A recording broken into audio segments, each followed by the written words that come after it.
Superhero Talk Show. It's me, Brad West, along with Greg from Dragon's Lair and Miss Anastasia. We're talking about the Eternals this week. The Eternals. Yes. And we were trying very hard not to keep our episodes going eternally. So yesterday went a little bit long because we had like lots of fun things to cram in. Today we're going to be talking about after Kirby. As we established yesterday, the Eternals is a concept created by Jack Kirby for Marvel Comics. It's kind of a follow-up to his work with DC Comics, The New Gods. There are some similarities, and in fact, they pop up more and more as we go along in the storylines, and I'll point some of those fun ones out for you. But today we're going to talk about the majority of the stuff that comes after Jack Kirby. Yeah, because Jack Kirby's Eternals was cut short.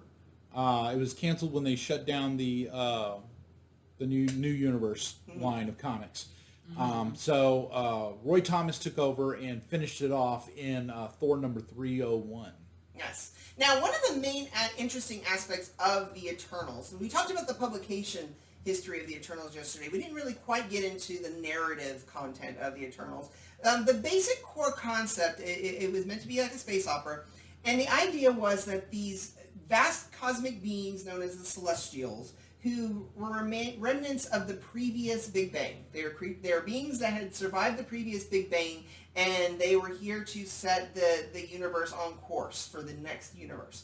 And they had gone through helping to form planets, etc., finding the situation. And each Eternal was different, or each Celestial was different. They didn't all look the same. They were very different. This is also true. They actually, if you saw the first Guardians of the Galaxy movie, when Tivalan the Collector is explaining the origin of the singularities, aka Infinity Stones, you actually get to see some of the Celestials.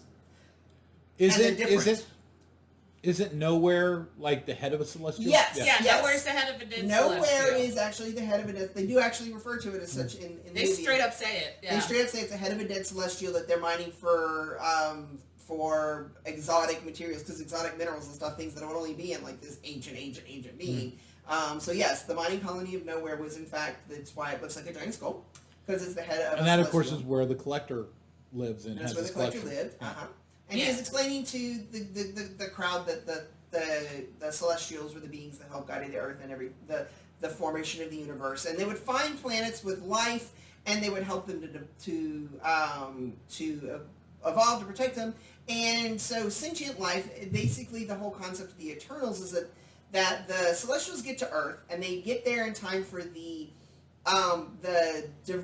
genetic divergence of Homo sapien, basically the beginning of Homo sapien, and they decide to tinker with them. And some of them tinker with them and create what end up becoming the Deviants, and some of them end up creating what are the Eternals. And they basically put the Eternals on Earth to protect the humans from their mess up with these deviant things. Yeah. Which is and there's also, there's a little bit here where, of course, their tinkering eventually creates mutants. It does. They create the Inhumans. Yes and no. Yeah. There's such a thing. It's complicated. It is complicated. So because overall, it was the Kree who created the Inhumans, but the original. Yes, you're right. You are very right. But it originally, and this is one of those things where we've got like many years of different people writing stuff and Convergent Evolution, and then other writers come along later to kind of tie it up. So originally they had only just created the Deviants and the Eternals. Yeah. But later writers actually went on to explain that it was because of that tinkering that they provided the proper conditions for things like the mutants to happen. It was because of the tinkering of the Celestials that the Kree were able to create the Inhumans. So, yeah. But also at the same time, the Celestials also tinkered with the Kree They tinkered with the Skrulls. Correct. They tinkered with all the races of all the galaxies. Yes. So basically, it's yeah. Yep, they had their hand on a lot of genetic pie. Yeah. Yep, all of the stuff that we're just avoiding. Yeah. Right. So, but for the Eternals, it was that they were meant to be here, and they were not allowed to interfere. Even though many of them did, and to different degrees. Now, a major thing that was interesting, you're going to see when you get to like other media later is different, is that there were actually originally 100 deviants and 100 Eternals. Okay. Originally in the story, there were 100 of each, and it was because of. Have you ever seen the movie Idiocracy? Yeah. Where it's like you show all of like the really smart people are deciding to wait to have children until it's the right time, and then they want to work on careers first, and they want to make sure they have healthy children, and they want to make sure that they can afford to give them better educations, and so what ends up happening is the smart people don't have kids, and then the dumb people who don't care about that stuff just breed rampantly until the whole planet's taken over, so like all the dumb people are just breeding, and the smart people are not. Is that a deviant? It's kind of what happens here. Is the Eternals, because they don't want to get involved, they don't work. They debate whether or not they should even try and reproduce, much less whether or not they. But they can, and they do. Right, but not initially. Initially, they kind of like hold off on it for a while, for centuries and stuff or whatever. Whereas the deviants, they just go hog wild, and there's like they just overpopulate. Yeah, it's fine. To the point where they even at some point almost completely wipe out the population. We recently found out that that Noah's Ark was actually Eternals saving as much as they could from the deviants before they wiped them out. That's hysterical. So anyway, so it went on like that, and then they had a lot of, but because there was a lot more, there was 100 Eternals.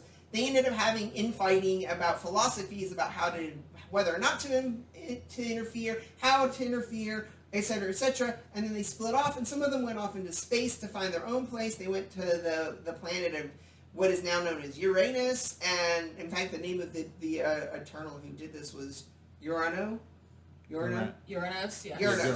Uranus. So he goes to the planet Uranus and stuff like that. Right. It's like philosophy's just a thing with a bunch of god allegories. Yes. Just. So, So that's that originally starts off with there's a lot more and a lot more fighting and stuff.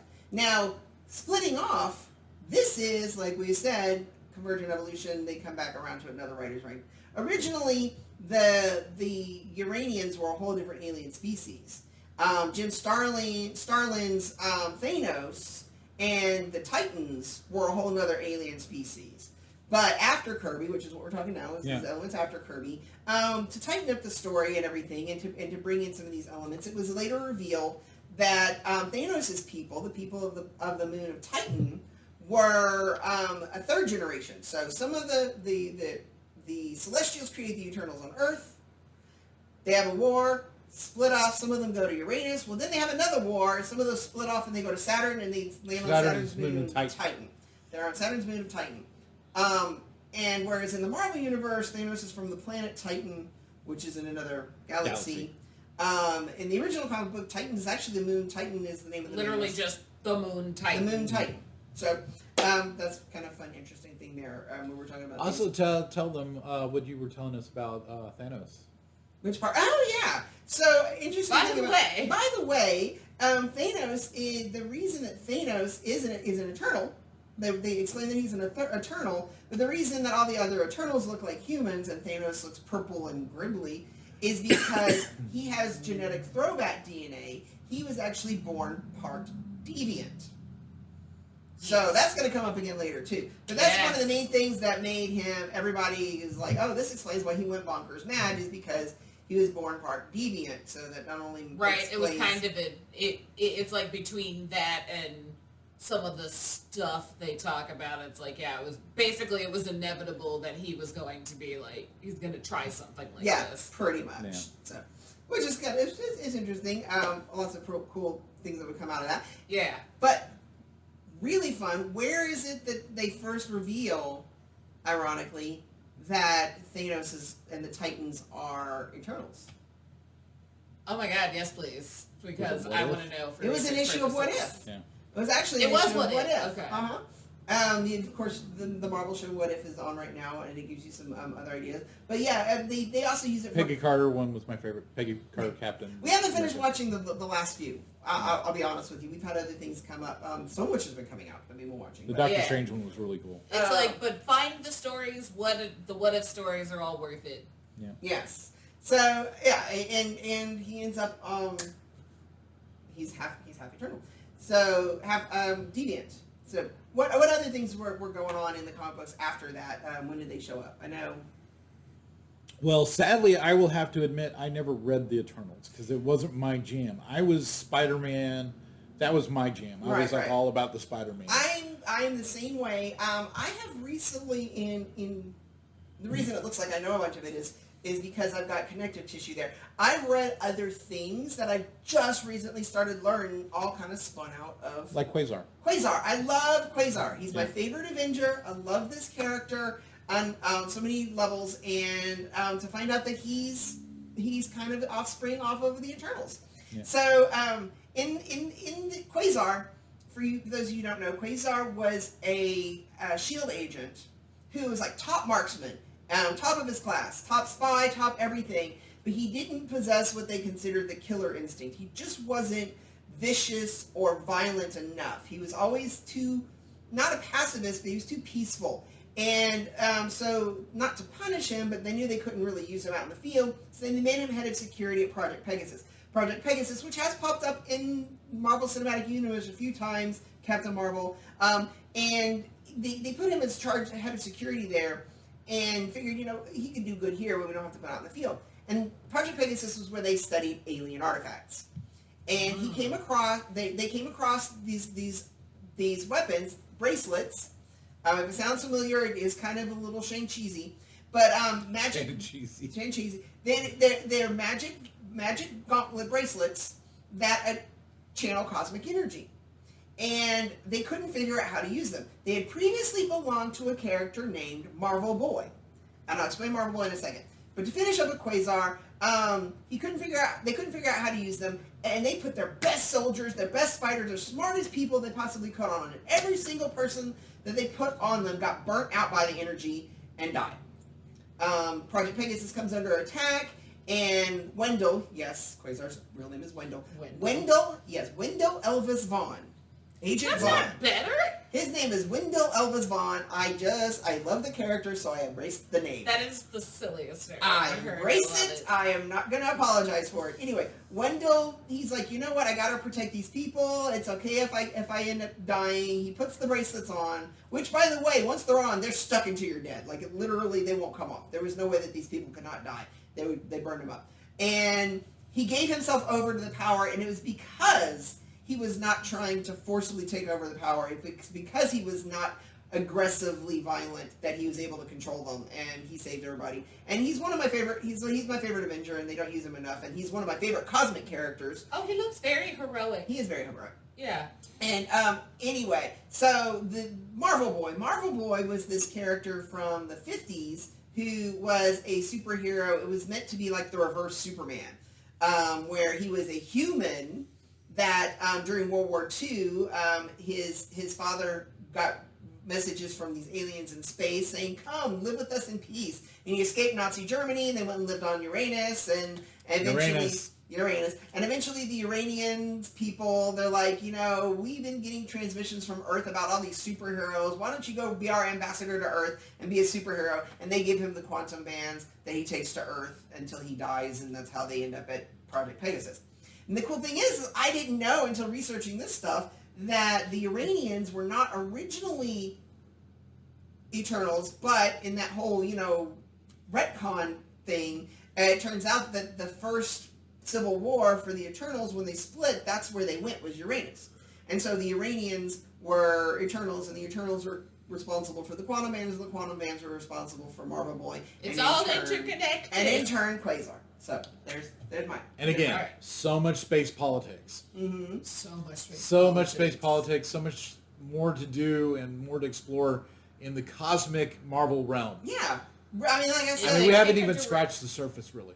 Annihilation Wave, Church of Eternal Truth, so many cool things. And just the Infinity Watch alone was, super fun. Yeah, you know? it's like we may never get there now. if they pick a direction and stick to it, the possibilities are endless. Yeah, it's just too soon for It's like multiverse. reading the Bible at this point. I know.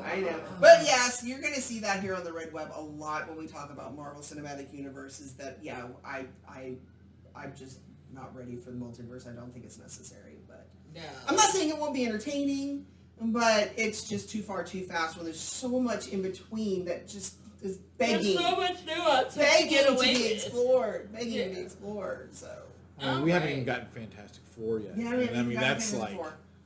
It's like we haven't got, again, because that's the scary thing about this is how deeply interconnected some of these are, because it's like, the Eternal also, sets off the Inhumans, which sets off. Well, it's also kind of like, I really kind of feel like they're racing through so much stuff right now. It's like... Yeah, now they're packing on top of each other. I'm it's like, really kind of concerned about Thor Love and Thunder because they've already tackled everything that Jane Foster Thor did in the comics, pretty much.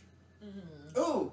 So they've already killed off Malekith, who was like a major element of her comics. They've already done Ragnarok, which she prevented in her comics. She fought Odin, and Odin's dead. So it's like all the cool Odin from what I'm stories are understanding, they're not even doing the cancer angle. Yeah, wow. So without that, I'm like, What's you're left? just taking out every single element that made this character really cool. So, I'm concerned about that. But yeah. Mm-hmm. Well, that's our second part of the Eternals today. Tomorrow, we're going to be comparing and contrasting the Eternals with its forebearers, and talking about some interesting, fun facts between how Eternals and the New Gods and even the Asgardians interplay with each other. So thank you for joining us today. Make sure you like, subscribe, and follow, and go to bradsredweb.com, and we'll have all of that content up for the Patreon soon. We're going to do some fun stuff for y'all there. So love y'all. We'll see you tomorrow. Take care. Bye.